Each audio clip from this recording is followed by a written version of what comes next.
Saya satu-satulah cakap dengan dia, tunggu ni dalam ihram, sambil dia menangis sebab dia merasa bahawa Allah tak sayang dia, sebab Allah datangkan lagi haid kepada dia. Tapi sebenarnya itulah dugaan, puan-puan. Itu sebab saya kata walaupun kita dah menopause, bawa juga. Dia tak bawa apa-apa. Jadi kebetulan dalam kapal terbang dia datang haid, dia minta dengan ni lah. Kat kapal terbang kan ada kan, nasib baik ada.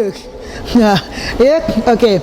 Jadi ni memang pengalaman lah. Jadi kena tengoklah, sebab kalau dia nak tahu sama ada dia darah haid ataupun tidak, maknanya kena buka lah. Kena buka dan bau. Bila dah bau, barulah kita tahu sama ada itu darah haid ataupun darah istihadah. Dia ceritanya macam itulah. Jadi ini sebagai makluman yang penting sangat untuk puan-puan yang sudah berusia, macam saya lah. Kita sama sebaya tua-tua, dah tua dah ni dah. Dah tua. Mungkin yang 30-an, 40-an tu masih datang haid tak apa. Tapi yang dah menopause, kena bawa jugalah, kena bawa. Jadi nanti bila dah hampir-hampir penerbangan nanti, buat satu schedule tu, tulis apa yang kita nak bawa. Mana yang dah kita masukkan dalam beg tu kita tanda. Terutama yang pad ni lah. Kalau kita datang haid lebih kurang dalam 2 dozen lah bawa. Tapi yang nipis tu bawa juga, sebab yang nipis tu penting sangat. Ya. Okey, seluar dalam pun bawa yang baru. Jangan yang dah apa? Jangan yang dah lama. Lepas tu yang ini, yang apa? Serkup. Ni serkup kan? Ini tu pakai yang baru, sebab bila pakai yang baru nanti dia tidak nampak rambut. Dia ketat. Tapi kalau seluar dalam tu, kalau kita pakai yang lama, takut nanti dia longgar. Sebab macam ini. Ni macam mana nak cakap ya? Tak nak ketawa, tapi ketawa juga. Saya ini Umi ni memang sentiasa Halo. Ini memang saya sentiasa bawa ni. Ini apa ni, tender soft. Ini beli kat sini murah. Kalau kat sana mahal. Ini jenis yang bulat. Dia ada 2 jenis. Satu yang bulat macam ini. Satu lagi yang ini. Tender soft juga, tapi jenis yang tak bulat. Yang 4 segi. Yang jenis 4 segi macam ini. Jangan beli yang macam ini. Beli yang bulat. Ni lepas tu bawa macam ini. Lepas tu yang bulat ni, puan-puan, ni demo tau.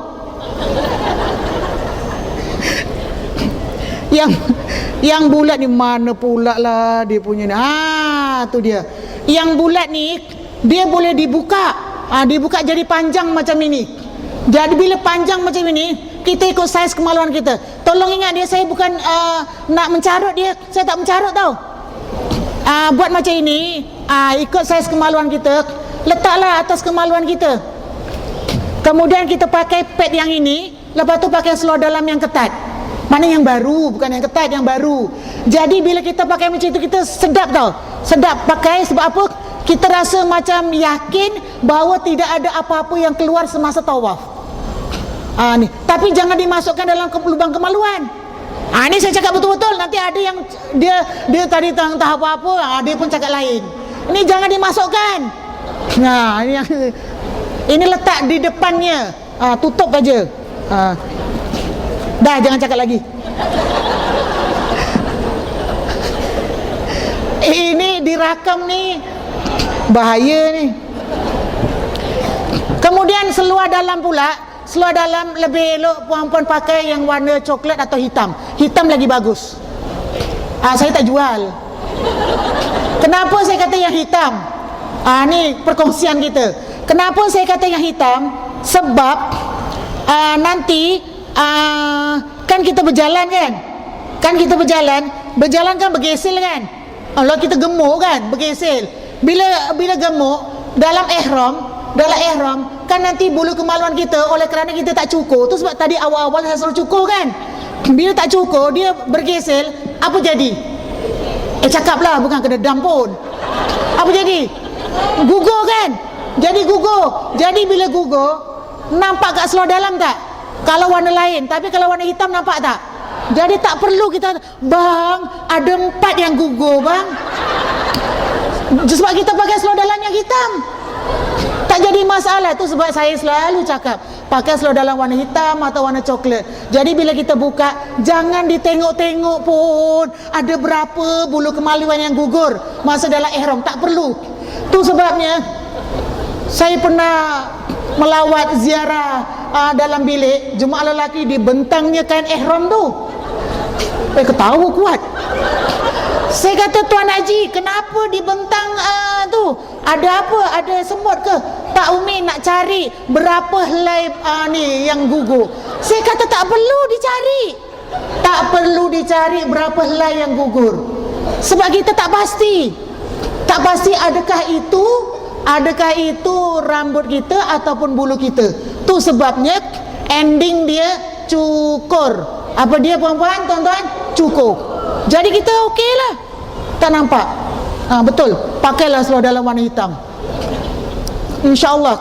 Sebab memanglah dari segi ni pun dia punya damnya pun 1 helai yang gugur kerana perbuatan kita 5 rial aja. Tapi dia kata, Umi, saya tak sengaja. Tapi sengaja tak sengaja, kuku, rambut, bulu, dia akan dikenakan dam kerana perbuatan kita. Kalau saya berjalan tadi, perbuatan saya apa? Bergesel kan? Bergesel tu berjalan, perbuatan saya, maka kena dam walaupun tidak sengaja. Tu sebabnya jalan paling selamat ialah cukur. Cukur lah, itu aja, tak ada apa. Sini cukur, tapi bulu lain jangan cukur lah. Okey, jadi ini putus haid. Ni maknanya kalau tak ada pilihan lain, dia dikira darah istihadah lah untuk orang yang masalah macam ni lah, ya, yang tiada haid selama 6 bulan. Okey, ya. Ni angin, keluar sesuatu daripada kubul ataupun dubur, ya. Maknanya dia dikira batal lah, ya, keluar daripada faraj kita kan. Okey.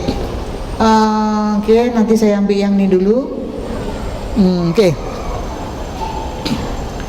Ada tak kita ni, antara kita ni yang pernah keluar angin daripada jalan depan? Selalu kalau kita keluar angin daripada mana?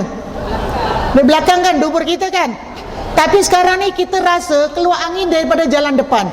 Tapi masalahnya sekarang ni, kita tak boleh buat demo.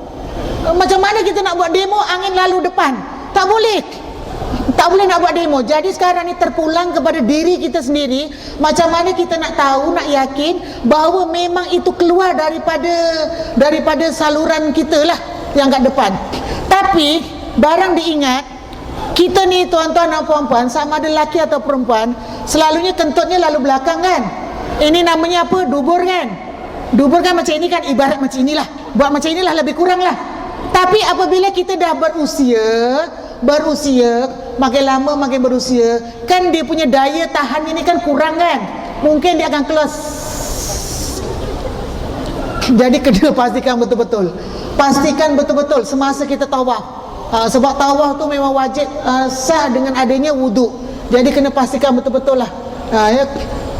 Sebenarnya untuk yang pertama kali baru nak buat haji dan tak pernah pergi umrah, tuan-tuan, saya ni kalau saya nak buat tawaf, masa itulah perutnya sakit, masa itulah nak kentut, masa itulah nak kencing, masa itulah nak rasa nak berak, tapi tak ada apa-apa. Padahal tadi baru aja kencing. Bila nak pakai stokin, itu kita nak pergi ke masjid nak buat tawaf ni, itu aja. Maknanya dugaan kita memang besar sangat. Tapi kalau lepas je tawaf, tak ada apa-apa. Tak ada apa-apa. Selesai semua. Selesai tawaf. Selesai tawaf tu tak adalah kita rasa nak kentut. Tapi pusingan yang ketujuh tu ataupun yang keenam, macam kita bawa bukit kat sini. Berpusing-pusing dia punya anginnya tu nak cari jalan keluar, tapi jalan keluarnya dah kita tahan. Bila kita buat macam ni, ya Allah, tunggulah, tinggal lagi separuh pusingan, janganlah kau keluar dulu, sampai macam itu. Alah, kentutkan ajalah. Jangan tunggu tahan-tahan supaya kita tenang buat ibadat. Itu sebenarnya. Ya. Okey. Ini kalau misalnya angin yang keluar dari permukaan faras ni dan berada dalam saja, maknanya tak membatalkan wuduk lah. Kalau dia di luar, bunyi di luar maknanya pergerakan otot. Tapi kena tuan-tuan ni, tuan-tuan dan puan-puan kena yakin dah. Kena yakin dan kena faham sendiri dia tu lalu daripada mana. Tu ya. Yang ini keputihan. Keputihan ni adalah sesuatu yang keluar daripada kemaluan kita, dan dia berwarna putih lah.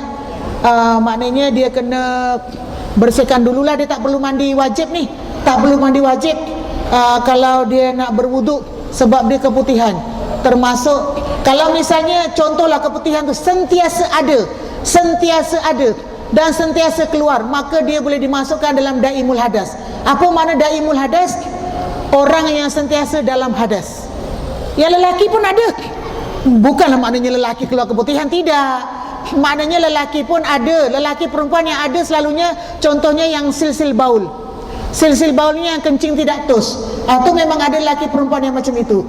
Jadi kalau misalnya tuan-tuan mengalami silsil baul, jadi kena fahamlah macam mana cara nak mengatasinya. Dan macam saya cakap tadi, selalunya jemaah haji apabila berada di Mekah, di tanah suci Madinah semuanya, dan mereka akan senang meletakkan hukum bahawa dia tu sentiasa dalam daimul hadas. Bukan semudah kita nak letakkan diri kita dalam daimul hadas, tuan-tuan. Daimul hadas ini hanya akan berlaku kepada diri kita apabila kita tak boleh menyelesaikan sembahyang 2 rakaat ataupun tawaf 1 pusingan, barulah dikira dia daimul hadas. Contoh, contohnya saya ni kentut ajalah. Nak cakap senang, kita ni kentut ajalah kan. Jadi saya nak letakkan diri saya ni dalam golongan orang yang daimul hadas. Jadi saya kena buat sembahyang 2 rakaat dulu. Dalam sembahyang 2 rakaat itu, adakah saya boleh selesai sembahyang 2 rakaat atau tidak? Contoh, saya baru Allahu Akbar kentut, belum lagi habis 2 rakaat. Ataupun saya dah duduk antara 2 sujud, belum selesai lagi, baru rakaat pertama saya dah kentut, dah banyak kali kentut. Itu boleh dikira saya termasuk dalam daimul hadas. Ataupun tawaf baru 1 pusingan, saya belum lagi sempat menghabiskan 1 pusingan, saya dah terkentut banyak kali.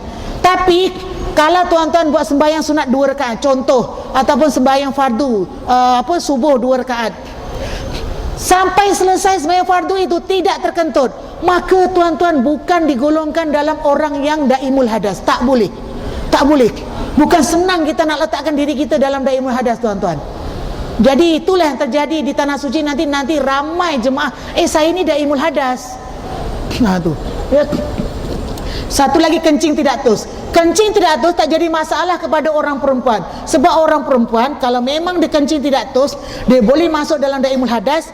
Tapi sebenarnya kencing tidak tus ni dia tidak banyak, dia sikit. Kalau orang perempuan tak jadi masalah. Kenapa saya kata tak ada masalah? Sebab perempuan boleh pakai seluar dalam, kemudian pakai pad. Maknanya kencing tu tidak titis kena ke masjid. Tapi macam mana lelaki dalam masa ihram? Jawab. Macam mana? Pak Haji macam mana? Nak pakai apa? Sekarang ni masalahnya dalam ihram. Kalau tak dalam ihram memang dia pakai seluar dalam kan. Ini yang dalam ihram, dia memang kencing tidak tus. Nak pakai pampers, besar sangat pampers tu. Pampers tak boleh beli satu, dia kena beli 1/10 tu, harganya ialah 89 rial. Tak boleh beli sikit-sikit. Jadi nak pakai macam mana tu? Tapi kalau tuan-tuan nak pakai seluar dalam kerana sesuatu sebab boleh, tapi cuma bayar dam ajalah, tak berdosa, sebab kerana lil hajat. Tapi kalau ada tak cara lain nak atasi? Nak pakai apa? Pakai pad? Nak ikat dengan apa? Balut. Perempuan yang jawabkan. Suruh balut dengan apa, puan? Kain apa? Dipotong-potong dulu, lepas tu balut. Nak balut, lepas tu ikat dengan apa? Nanti dia terburai. Kain kecil lah, kain kecil, lepas tu ikat. Tapi ikat jangan ikat mati, dia kena ikat simpul. Kalau ikat mati kena dam, dia kena ikat simpul. Selain daripada ikat,